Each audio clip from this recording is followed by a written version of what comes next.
everybody. Welcome back to another episode of the Fearcast. This is the podcast dedicated to OCD, anxiety spectrum disorders, and getting your life back. My name is Kevin Foss. I'm your host today, and I'm a licensed clinician specializing in the treatment of OCD and anxiety disorders.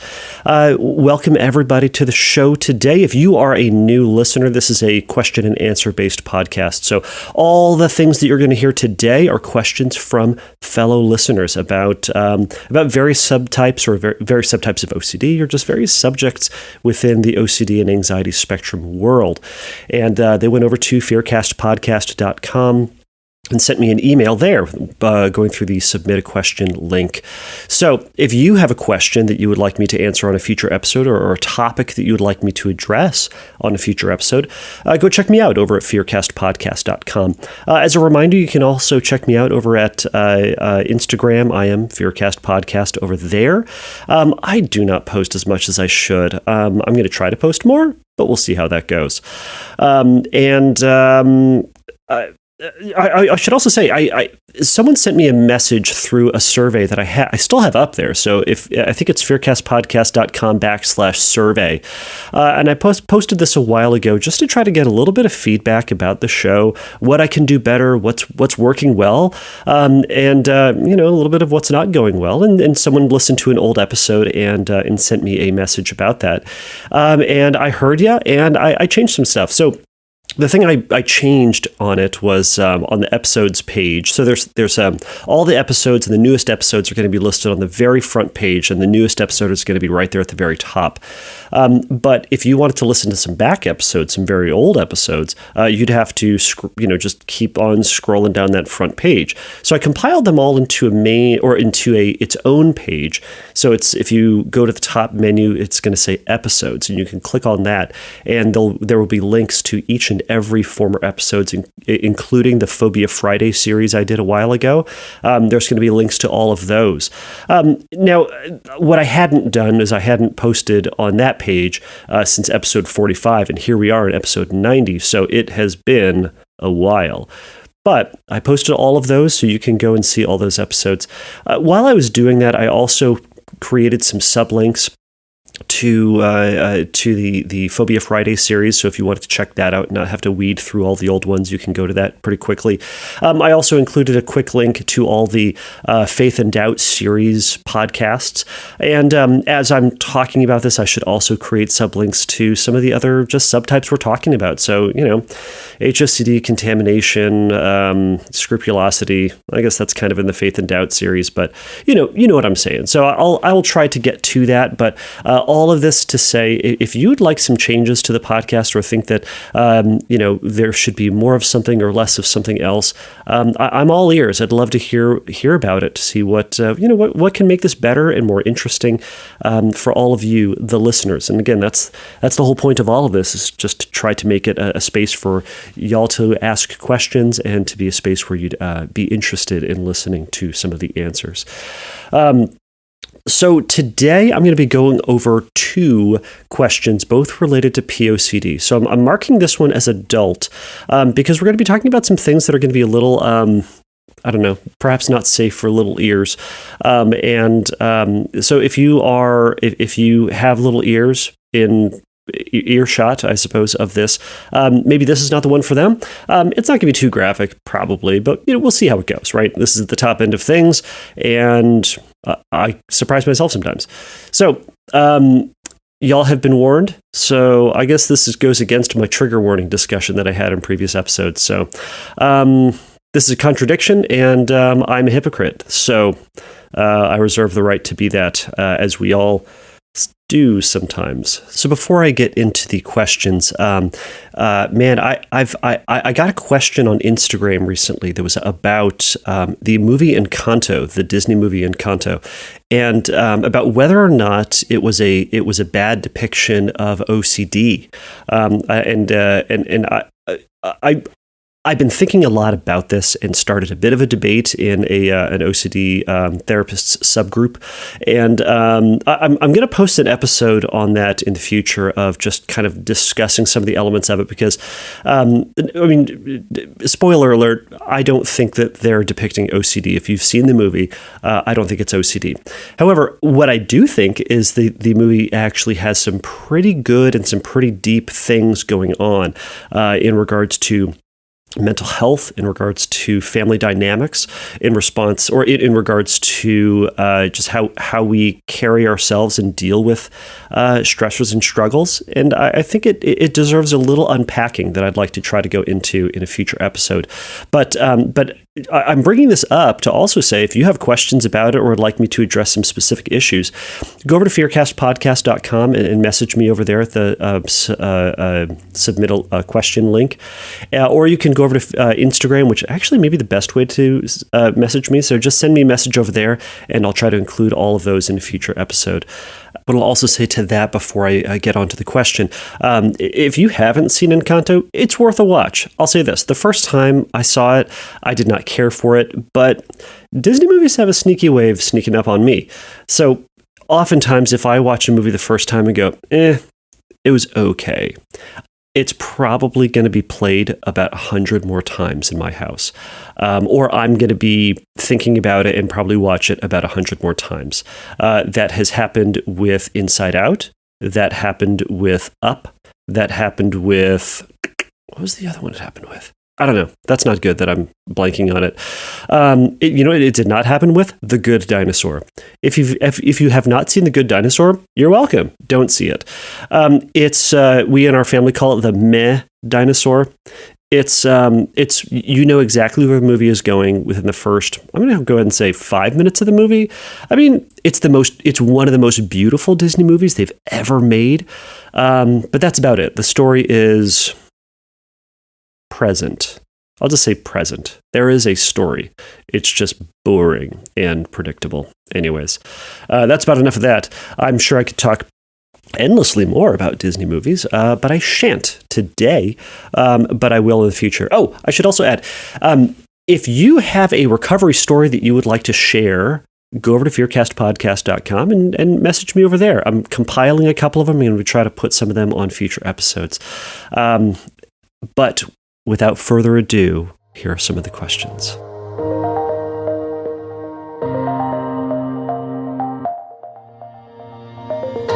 All right, so this first question comes from OCDer, is what they said their name was.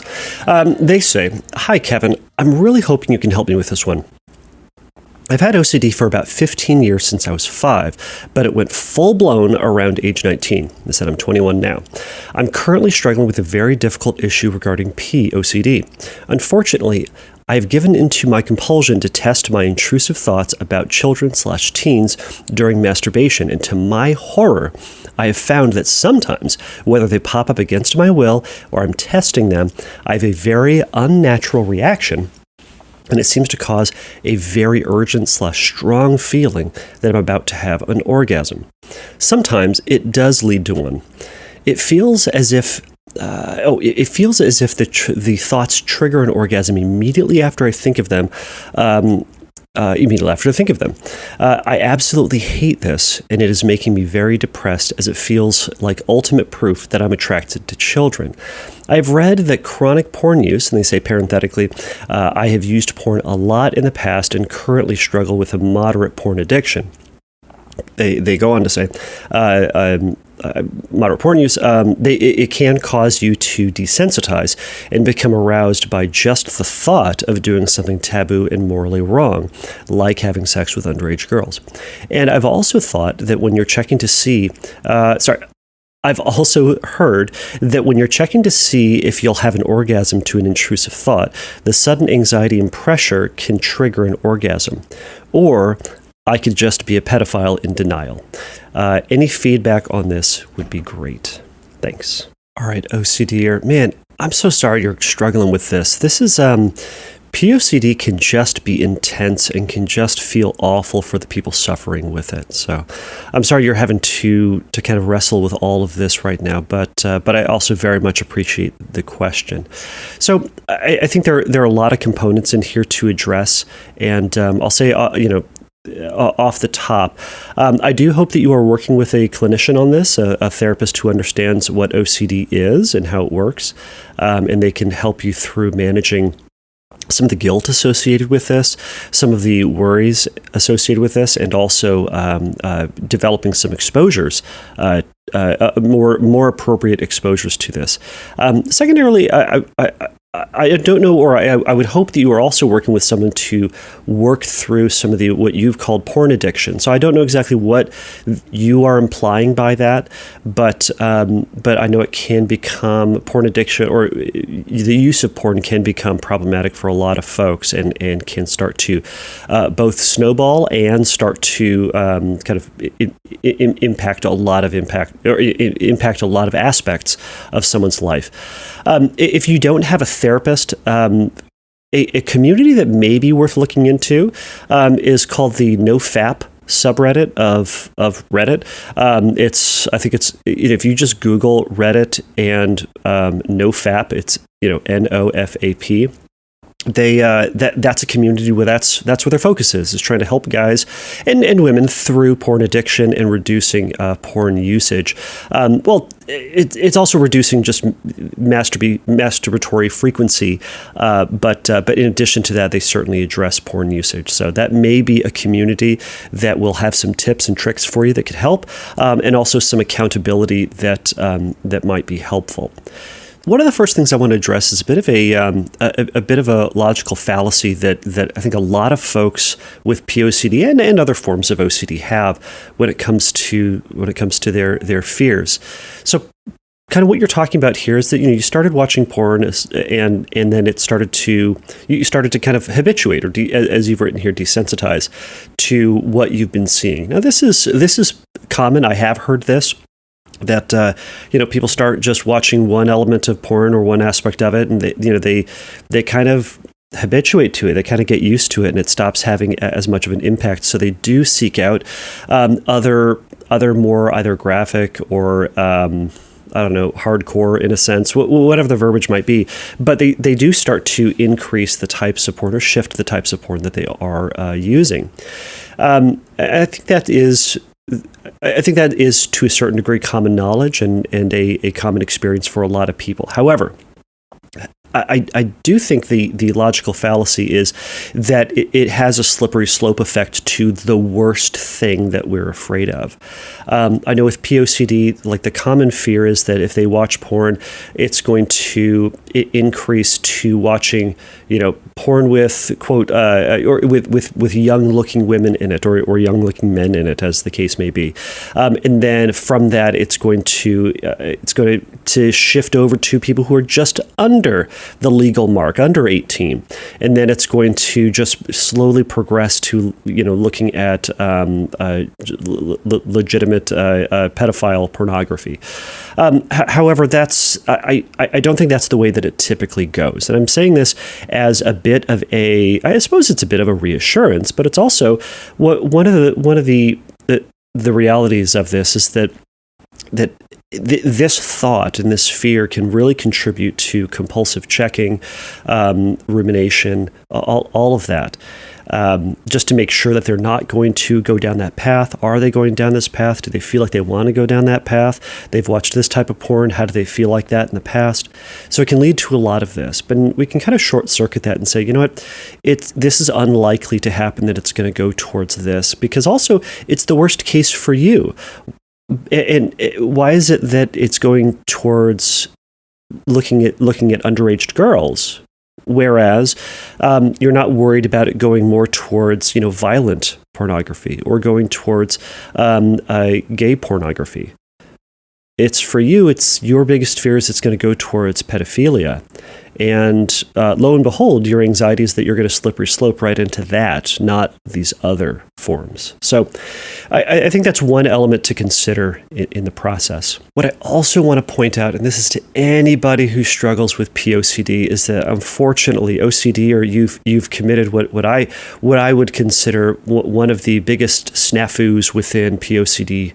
I don't want to say treatment or I'll just say that the POCD checking compulsive process is the attempt to either look at underage porn and to masturbate to it to see if it's going to work for you, in a sense, meaning if you're going to be able to orgasm. Why this is a snafu is that the idea behind it is that if somebody is able to masturbate to the image of children, or the thought of children, and they worry that, man, if I orgasm to this, well, that's a clear indicator that I am in fact a pedophile, and I am in fact the worst thing that I could ever imagine being. Why this is a problem is that if you masturbate to anything, if you masturbate long enough, you're probably going to orgasm. I mean, I've got a lamp in my office right here, and it's a nice lamp. I really like the lamp.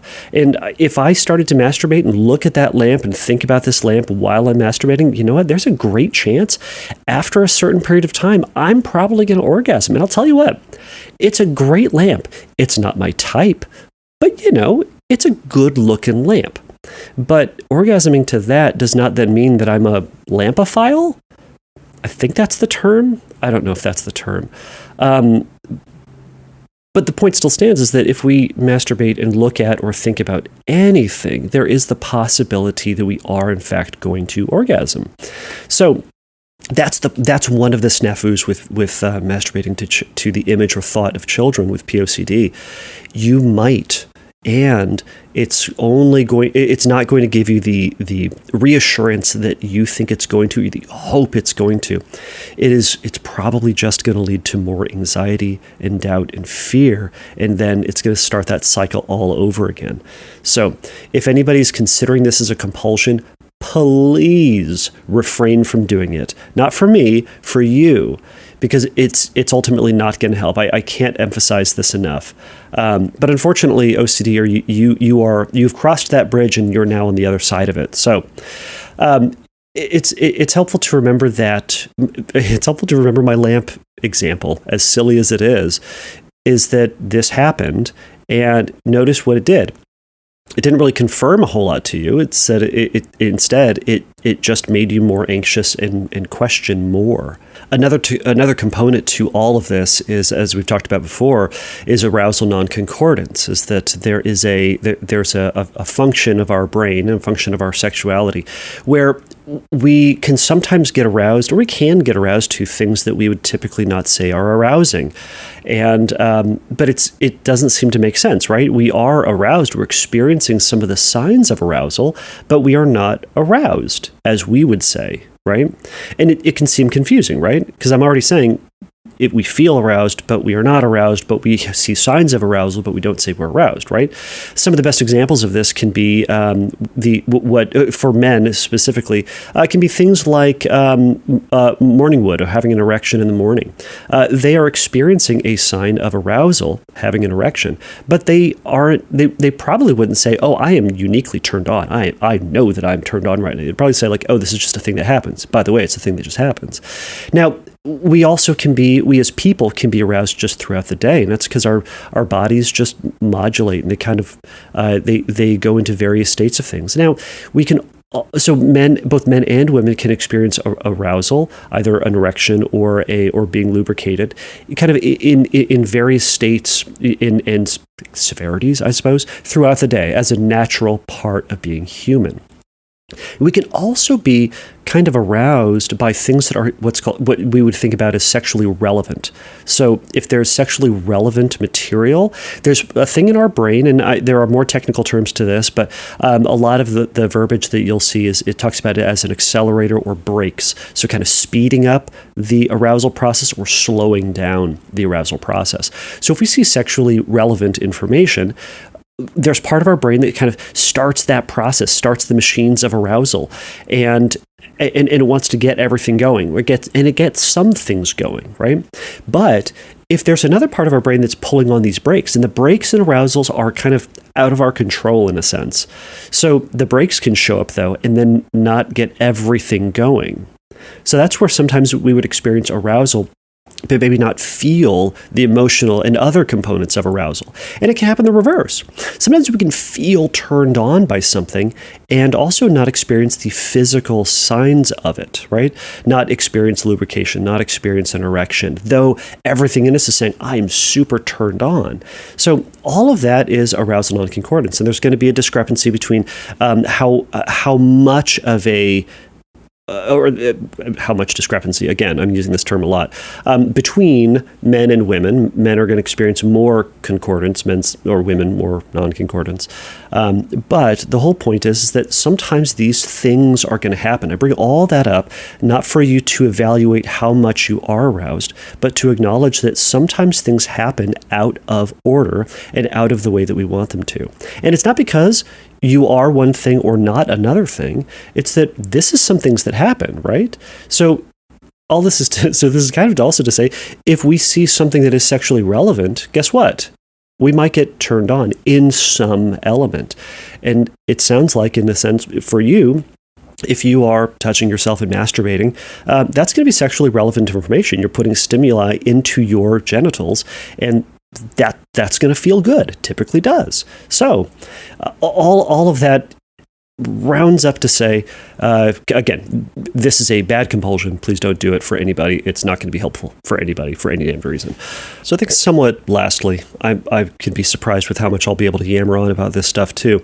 But you also said, you added here, I've also heard that when you're checking to see if you'll have an orgasm to an intrusive thought, the sudden anxiety and pressure can trigger an orgasm.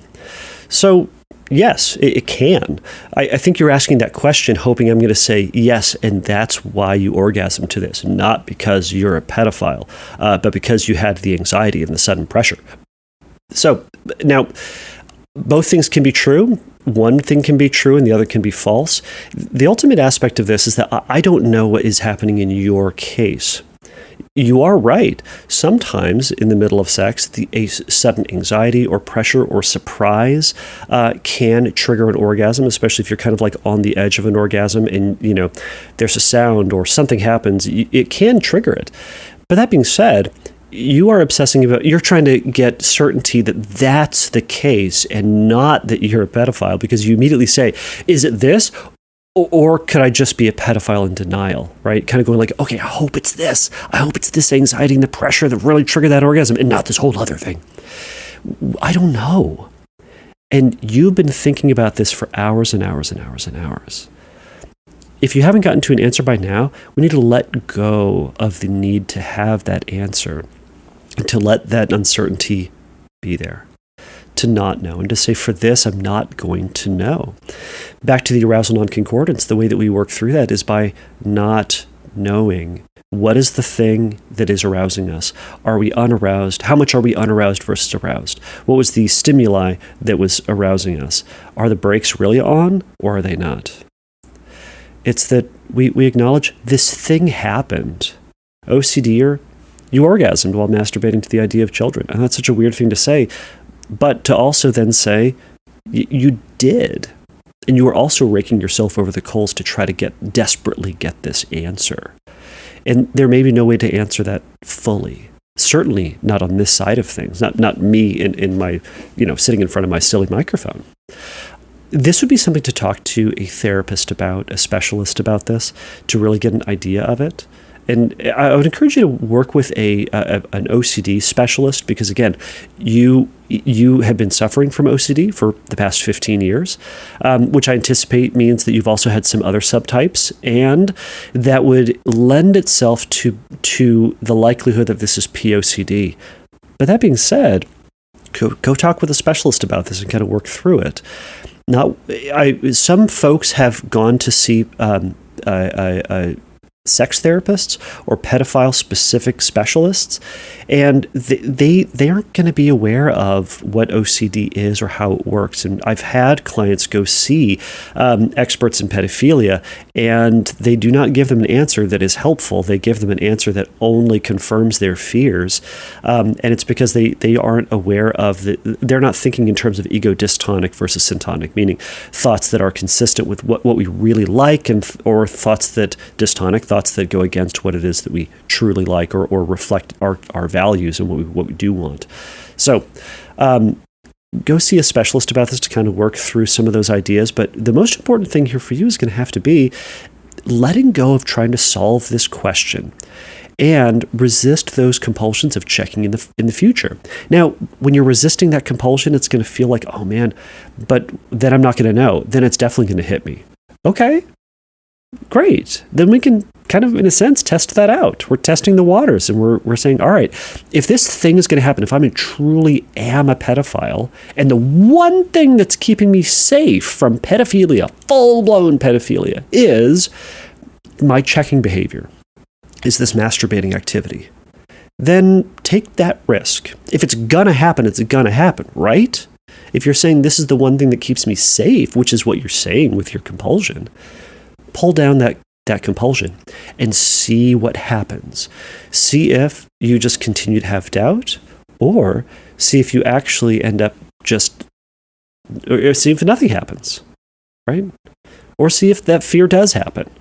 But we only know when we take the risk to pull down that compulsion and to resist doing it. And furthermore, resist the analysis of what that thought means, what the pressure meant, and to accept that sometimes our bodies do funny things and that you orgasm during that time.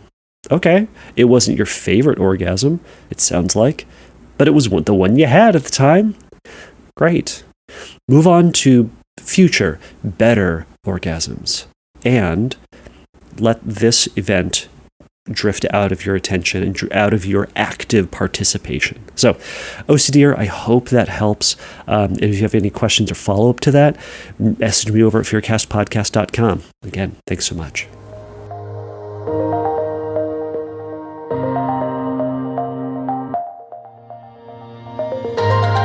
All right, so this next question comes from Jason. Jason says, "Hi, Kevin. I discovered you and your colleagues' websites and podcasts through Jamie Eckert. Jamie Eckert, it was on a previous episode. This is a side note. This is not a question.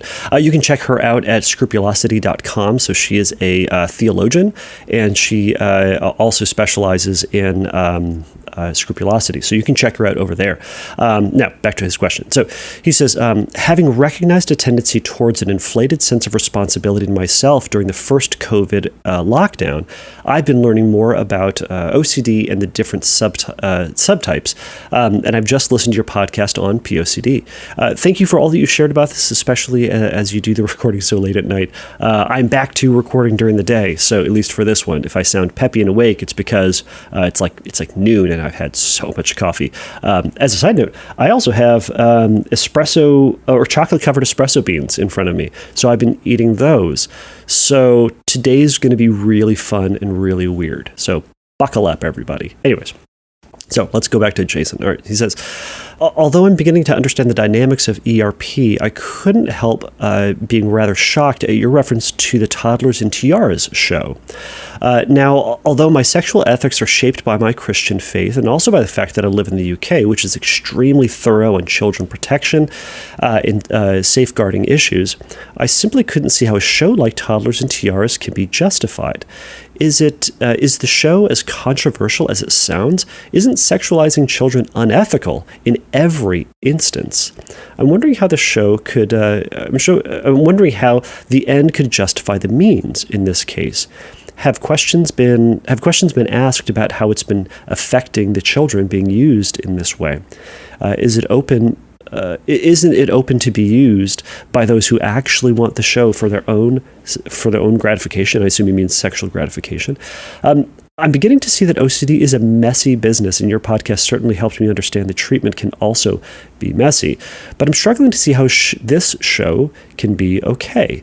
If you're able to comment on the ethics and morality of these things, or or signpost me related articles, I'd be grateful.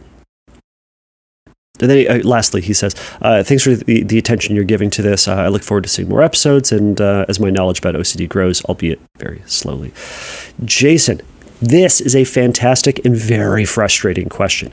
It's not frustrating necessarily for me. It's frustrating because what you're talking about is actually really important. And what you're talking about is something that we as OCD therapists in the OCD community it's a conversation that we continually have on what is and is not an appropriate exposure. How far is too far? What is and is not okay, right? Because you're right. This is a messy, messy job that I'm in. And this is a messy, messy process that we are all in trying to figure out, well, I mean, what we're doing is we're wading into the gray area waters of what is between what's safe and what's not safe. Right? And there's this kind of magical line at some point that we all have where we go, ooh, that's not okay. We can all agree, typically, on where the bad is, right? But it's not this binary of this good and bad or right or wrong. It is this, there is this maybe extreme ends that the vast majority of us can all agree on. But then there's this huge gray area in between that has all these gradients of okay and caveats and yeah buts and what ifs that we are all questioning. POCD is absolutely one of those subtypes that lives within this gray area. And it's hard to try to figure out what is going to be, quote, okay and is not okay. I'm hesitant to use kind of that okay and not okay terms because it puts it into that binary of like, this is right and this is wrong. You know what I mean? So, but what I love in what you're saying, and I think what you're saying to me really highlights why acceptance and commitment therapy is so important. And also working with a sensitive therapist for you is not you, Jason, but you as all the other listeners out there. It's going to be important for everyone to work with a therapist that will be sensitive to their individual needs. Now, what that means is every person that walks through my doors and sits on my couch is a different person. And everyone has their own level of comfort. Everyone has their own morals and ethics and values.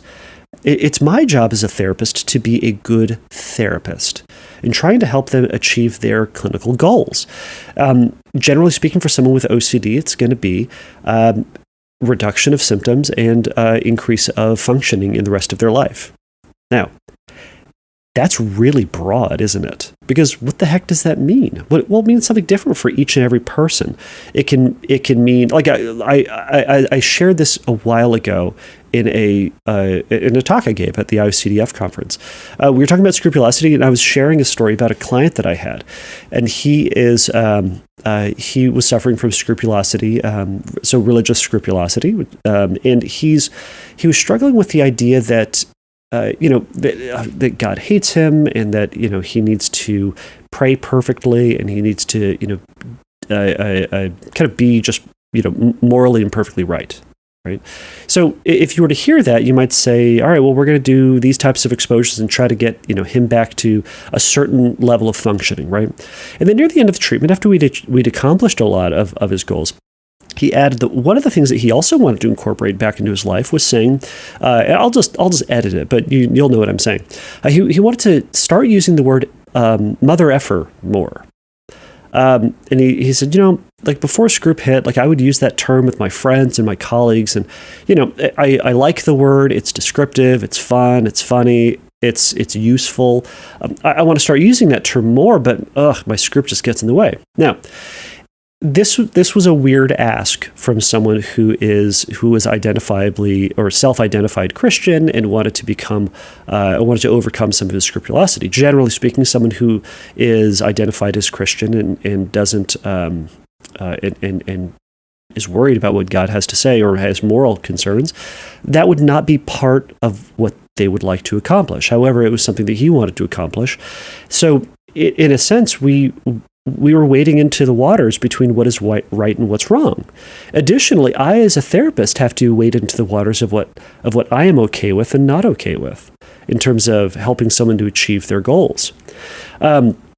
Another side note is, like, let's say someone comes in to relationship therapy. This is a common question that shows up in therapy school for therapists. So let's say you're a marriage counselor. Okay, the couple comes in, and they want to work on their marriage. All right, the better example is this. A guy comes in, this is a stereotypical example. A guy comes in, he is married, but he doesn't really want to work on his marriage. He wants to work on his relationship with his girlfriend.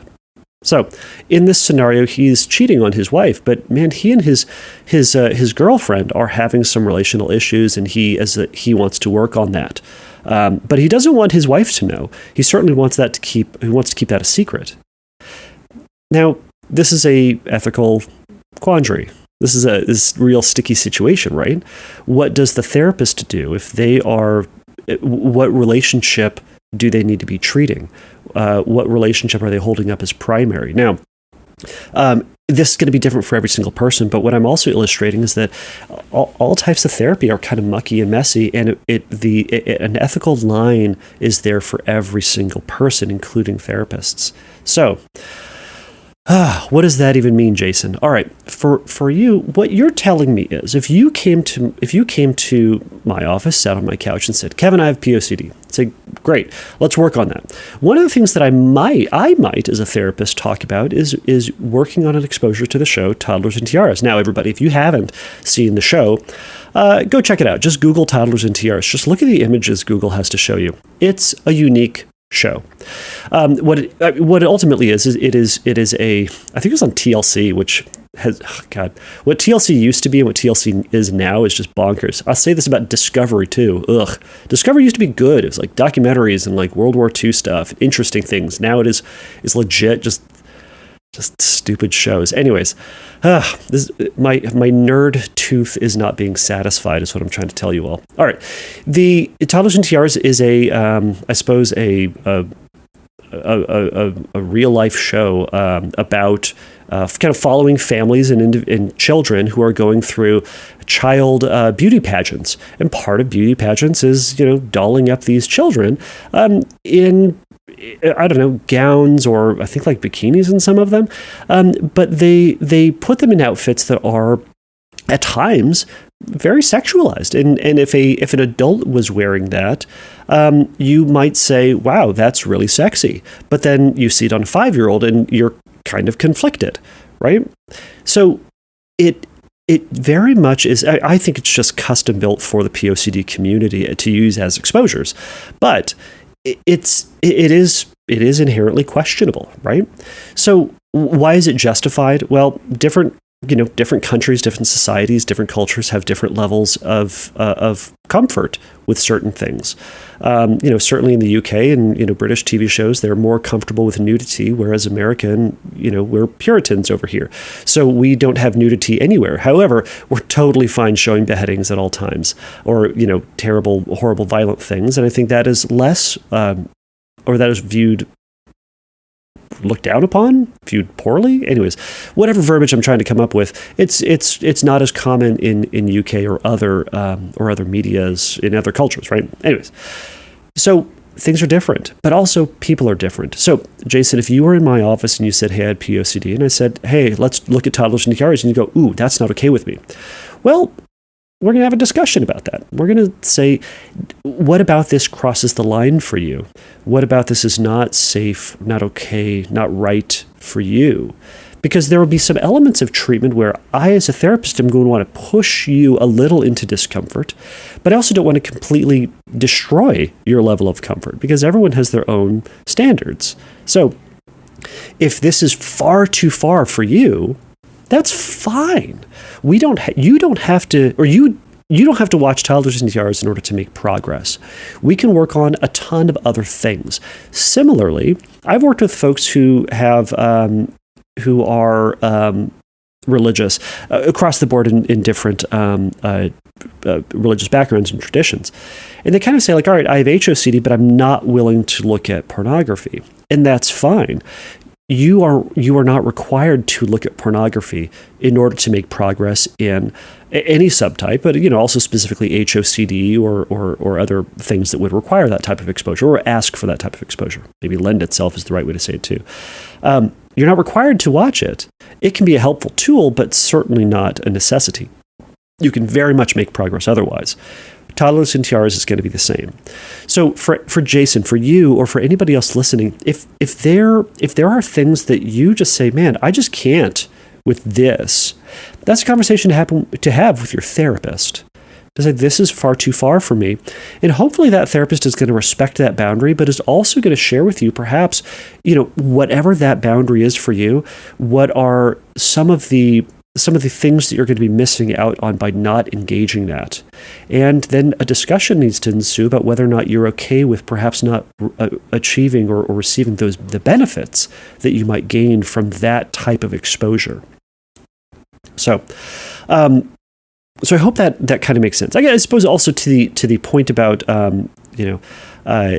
isn't the show open to, people who actually want to use this for their own sexual gratification?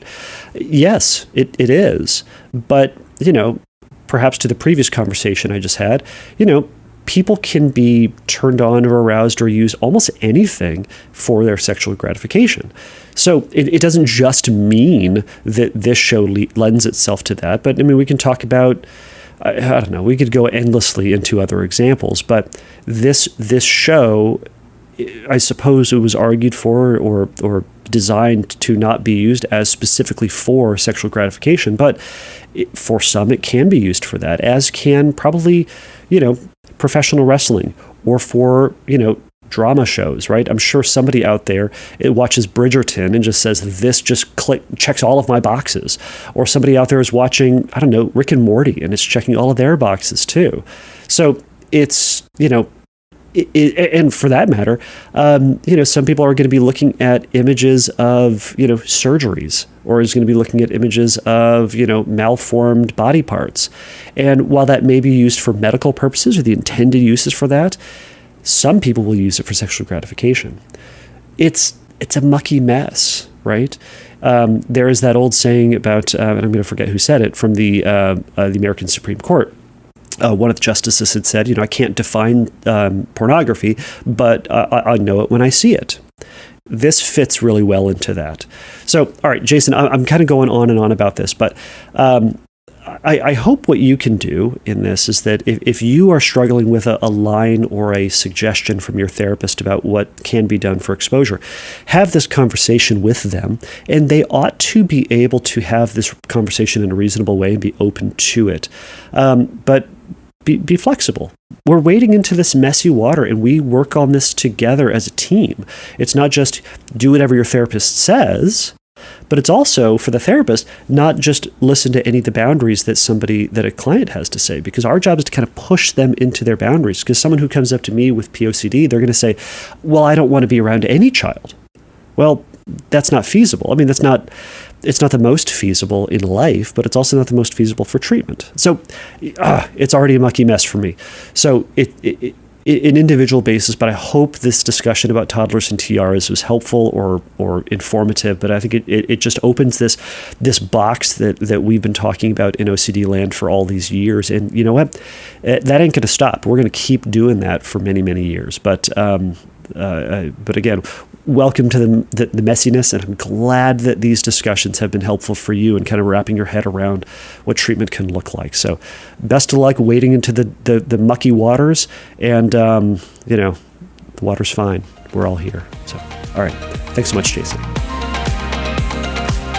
All right, everybody. Thank you so much for making it through that episode. So hopefully this was a fun episode, an interesting episode. Hopefully it didn't get too weird or too dark. But I appreciate you all for hanging out with me. If you have any follow-ups to this or any other questions ongoing, feel free to go over to fearcastpodcast.com and message me with those questions, and I'm more than happy to put either some rebuttals or questions or add-ons to a future episode. And if you have audio questions that you would like to be pushed to the top of the list, record those on your computer, upload those to probably like a shared Google Drive, and email them to me at questions@fearcastpodcast.com. I'm more than happy to hear those, see those, and you can also message me those audios over at Instagram. I believe it's maybe easy to record it over at Instagram just by sending me a message and recording your voice. But either way, please remember, everybody, that the Fearcast is not a substitute for psychotherapy. If you have questions about treatment, you can go over to fearcastpodcast.com and you can go over to the Find Help link, and you're going to be able to see some stuff that will point you in the right direction or perhaps help out a little bit. All right, everybody, until next time, take a risk, challenge yourself, and don't take your brain too seriously. Bye.